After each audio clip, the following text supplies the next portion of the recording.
Bom dia, gente. Então, essa é a segunda videoaula da nossa disciplina.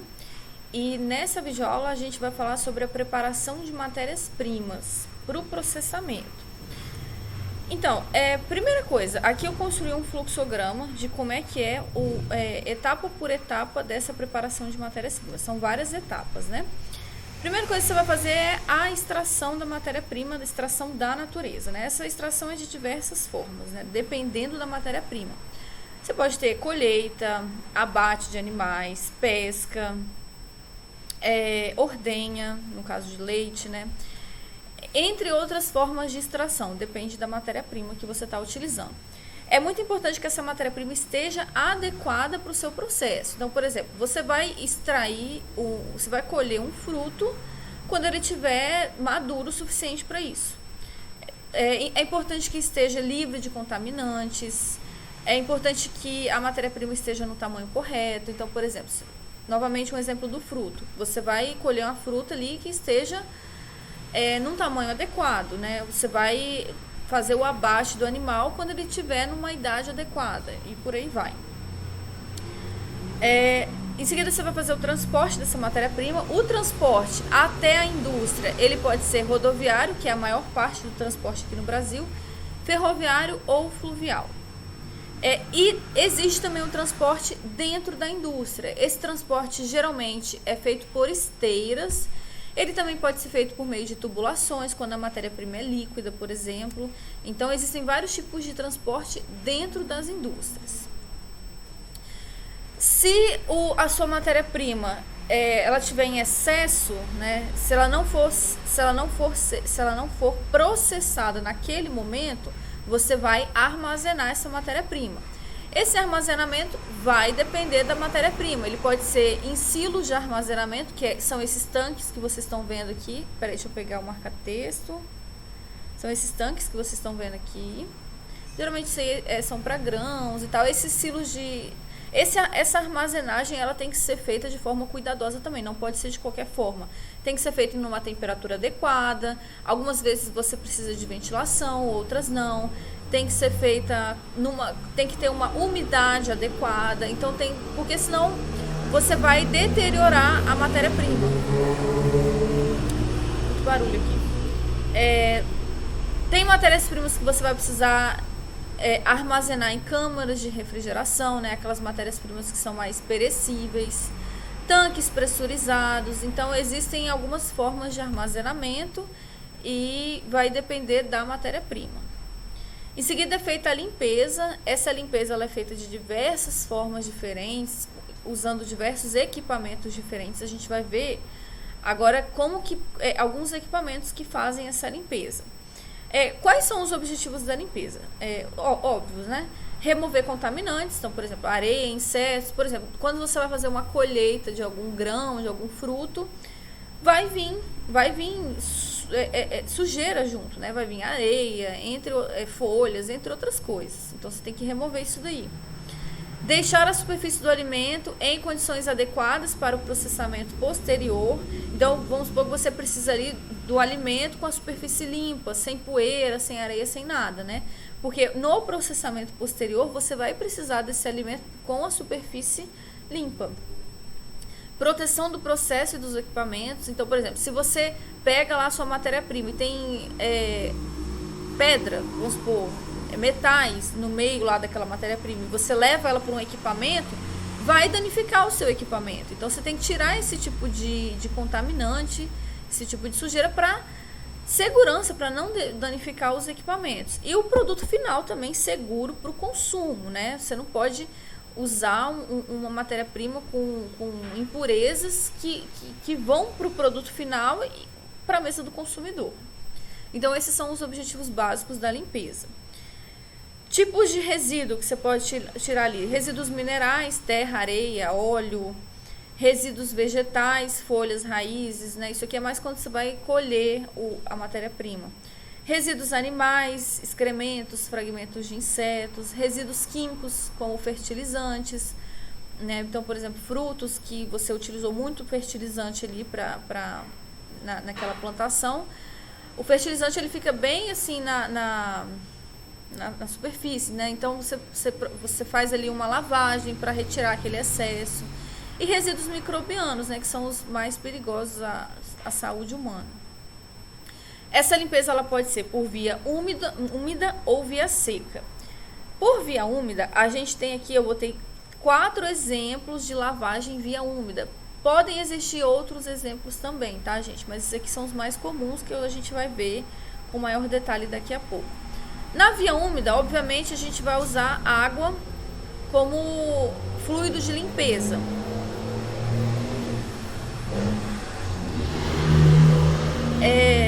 Essa lavagem por via com água, ela é mais eficaz quando a gente tem resíduos mais aderentes, ou seja, aqueles resíduos que ficam ali na superfície da matéria-prima.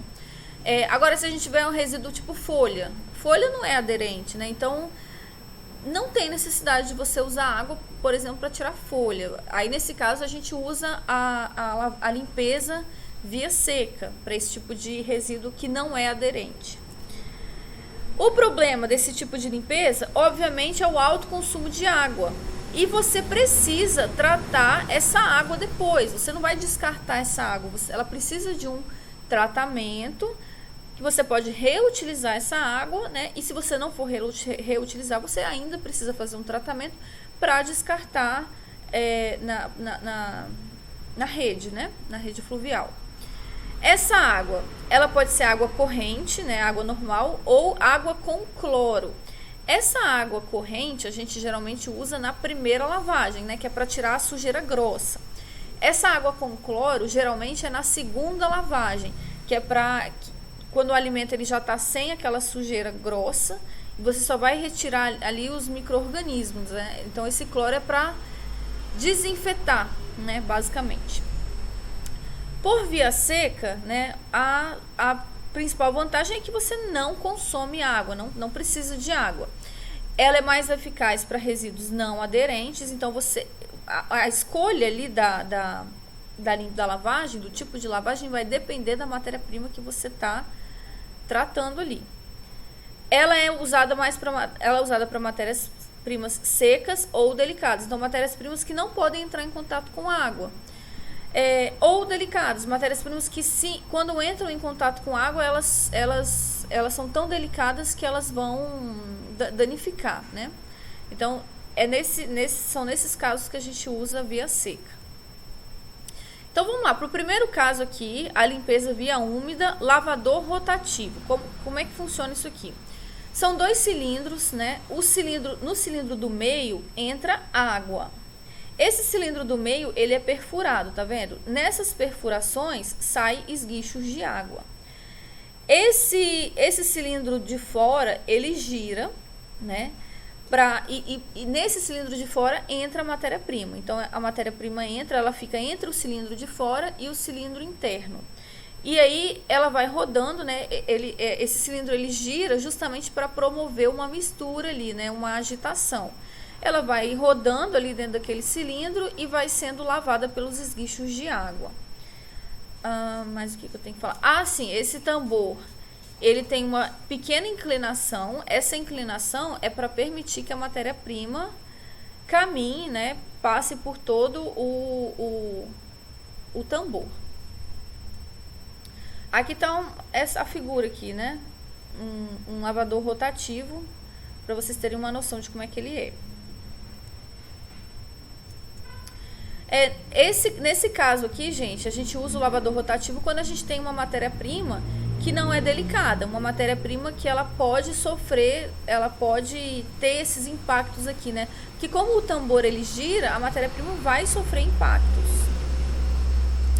Lavagem com spray. Destina-se a produtos que não possam ser transportados por rotação, seja pela sua forma ou fragilidade. Então, se a matéria-prima não tem um formato muito redondo, né, essa matéria-prima ela pode acabar danificando o equipamento ou o equipamento deformando essa matéria-prima. Então, no caso do lavador rotativo, o ideal é que ela tenha um formato um pouco esférico.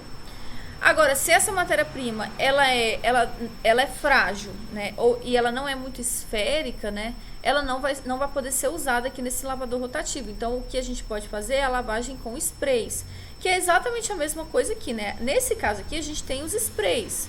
Aqui também a gente tem os sprays, mas o que acontece aqui é que a matéria-prima, ela fica nessa esteira, ela vai caminhando na esteira, e à medida que ela vai passando pela esteira, esses esguichos de água que saem aqui dessa tubulação vão lavando ela. Lavagem por imersão, como o próprio nome fala, né? A matéria-prima, ela vai, vocês estão vendo uma esteira aqui, ó, ela vai vindo pela esteira. E aí elas entram nesse compartimento aqui. E aqui nesse compartimento a gente tem água. É como se fosse um tanque com água e você vai mergulhar a matéria-prima ali. Aí esse tanque, ele pode ter também borbulhamento. O borbulhamento vai facilitar, vai promover uma agitação ali e vai deixar a limpeza mais eficiente. Lavagem por flotação.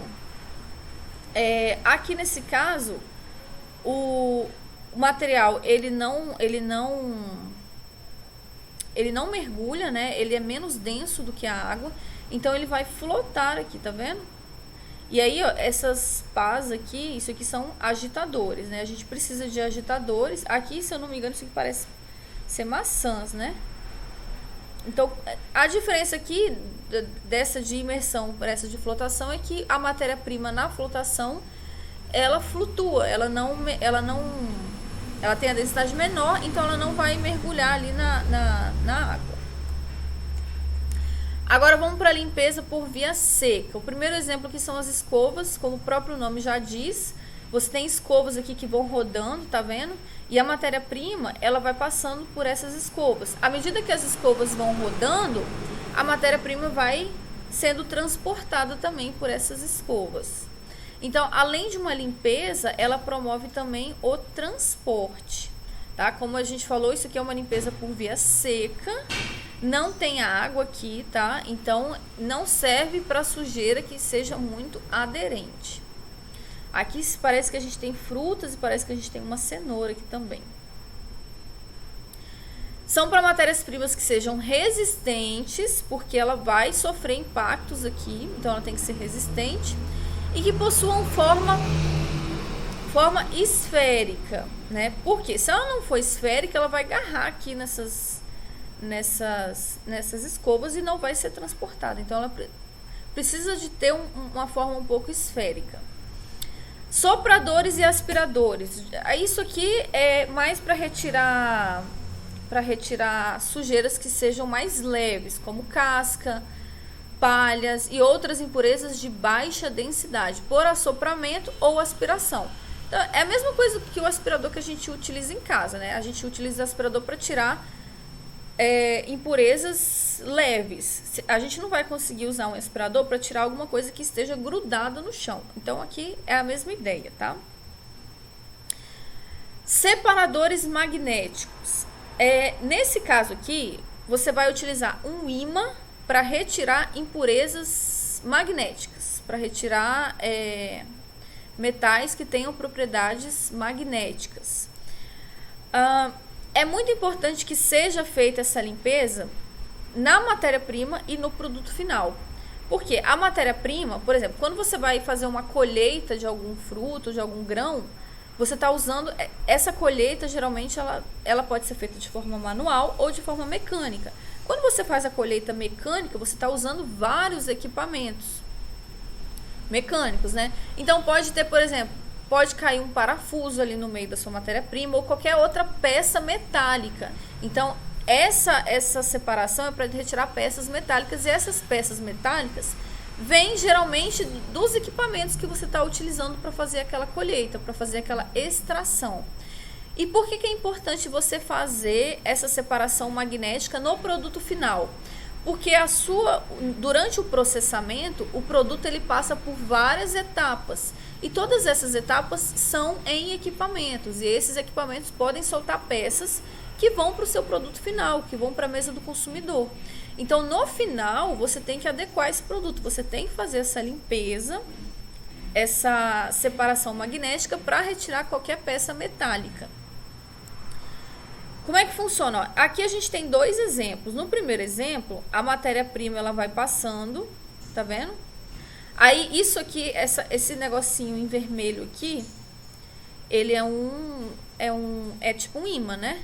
Então, esse negocinho vermelho, ele vai capturar as peças, as impurezas metálicas. A sua matéria-prima, ela vai descendo aqui, tá vendo? Aí, ó, esse negocinho vermelho aqui também é um ímã. Aí, qualquer peça metálica vai continuar, isso aqui vai rodando, né, uma esteira. Qualquer peça metálica vai continuar agarrada nesse ímã e vai ser coletada aqui nesse recipiente. E a matéria-prima, que não tem propriedades magnéticas, vai cair aqui nessa outra esteira e vai continuar aqui para frente. Esse outro exemplo é a mesma coisa, ó. Essas duas partes aqui, ó, só tem uma configuração um pouco diferente. Isso aqui e isso aqui são ímãs. A matéria-prima ela vai passando e vai cair aqui. Qualquer peça metálica vai ficar agarrada nesse... Se não ficar agarrada nesse primeiro ímã, vai ficar agarrada nesse segundo. E depois os separadores por peneiramento. Nesse caso aqui, você vai usar uma peneira, ó. Isso aqui, essa parte superior aqui, ó, é uma peneira. A matéria-prima, ela vai passar e vai cair aqui. E daqui ela vai para alguma esteira. As impurezas, elas precisam ter tamanho menor do que a malha dessa peneira, né? Porque aí elas vão cair aqui nesse compartimento aqui, vão cair aqui. Então, nesse caso, é importante que as impurezas tenham um tamanho bem diferente da matéria-prima. Então, a matéria-prima tem um tamanho maior e as impurezas têm um tamanho menor. Nesse caso aqui vai funcionar. Agora vamos voltar então para o nosso fluxograma, né? Então a gente tem a extração, o armazenamento, a limpeza. Depois da limpeza a gente tem a seleção. Essa seleção nada mais é do que eu separar as matérias-primas em aptas para o processamento e não aptas. Por exemplo, eu tenho lá frutas. Eu vou separar as frutas que são boas e as frutas estragadas. As frutas estragadas, obviamente, eu não vou usar no processamento. Então, eu vou retirar essas frutas. Então, eu vou deixar ali tudo que vai ser usado no processamento e tudo que não serve para o processamento, né, de matéria-prima. Então, as matérias-primas que não servem, que não estão adequadas, eu vou retirar. Isso a gente chama de seleção. Não é limpeza, tá? A limpeza, eu separo a matéria-prima das impurezas. Na seleção, eu separo as matérias-primas em aptas e não aptas. Essa seleção, geralmente, existem equipamentos para isso, tá? Mas geralmente ela é feita mais de forma manual em esteiras. Então, você tem ali um pessoal treinado para aquilo, tem uma esteira passando com as matérias-primas e o pessoal, os funcionários do lado, nas esteiras, retirando as matérias-primas que não estão aptas. Em seguida, a gente tem a classificação. Vamos falar um pouquinho dessa classificação, porque a gente tem diferentes equipamentos para ela.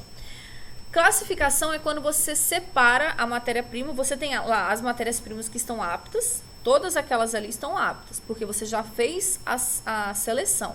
Então, você tem matérias-primas aptas. Você vai classificar aquelas matérias-primas em diferentes lotes, de acordo com alguns critérios. Então, por exemplo, tamanho, coloração. Por exemplo, eu tenho frutas que eu vou usar essas frutas para fazer, eu tenho uma indústria de produção de sucos em caixinha. Então, eu vou usar frutas para fazer esse suco.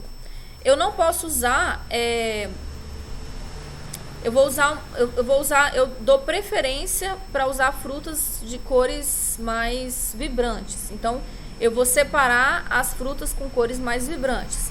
As frutas com cores menos vibrantes, eu vou utilizar para fazer um suco de outra marca, né? Para fazer um suco de qualidade inferior.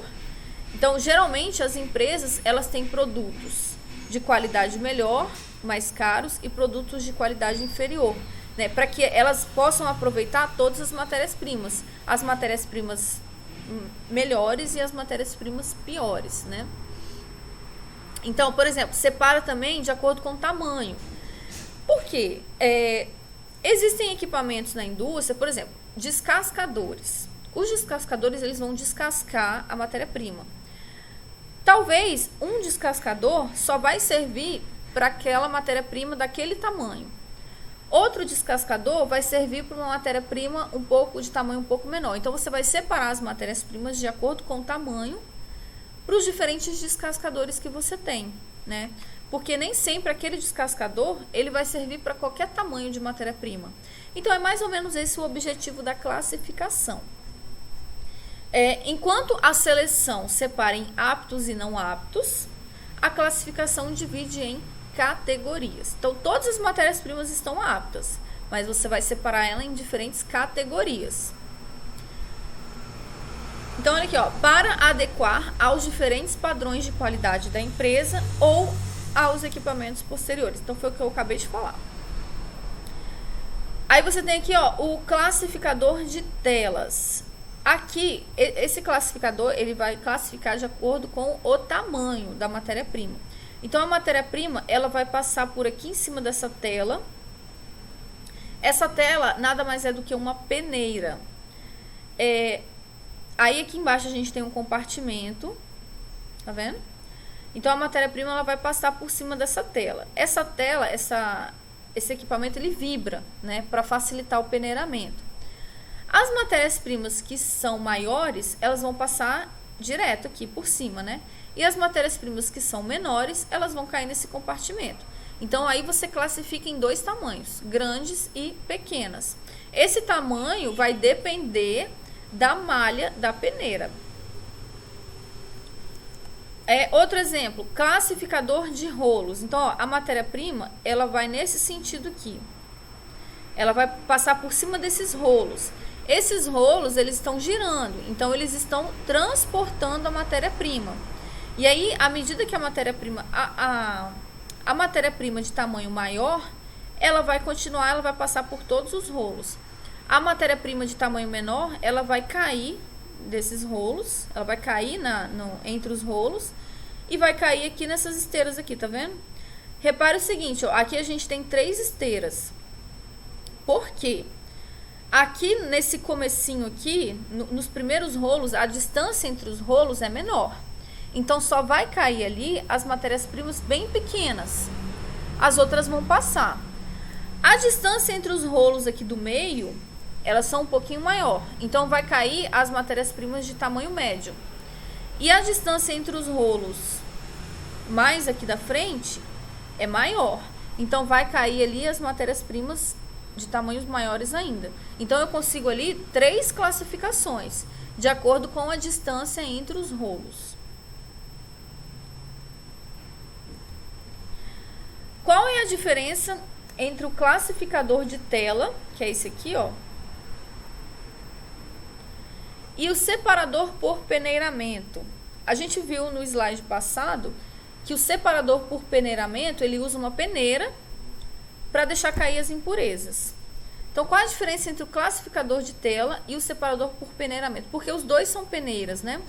A diferença é o objetivo. No separador por peneiramento, eu estou usando uma peneira para tirar as impurezas, para separar as impurezas da matéria-prima. Então, só vai passar por aquela peneira as impurezas. Todas as matérias-primas têm que ficar em cima.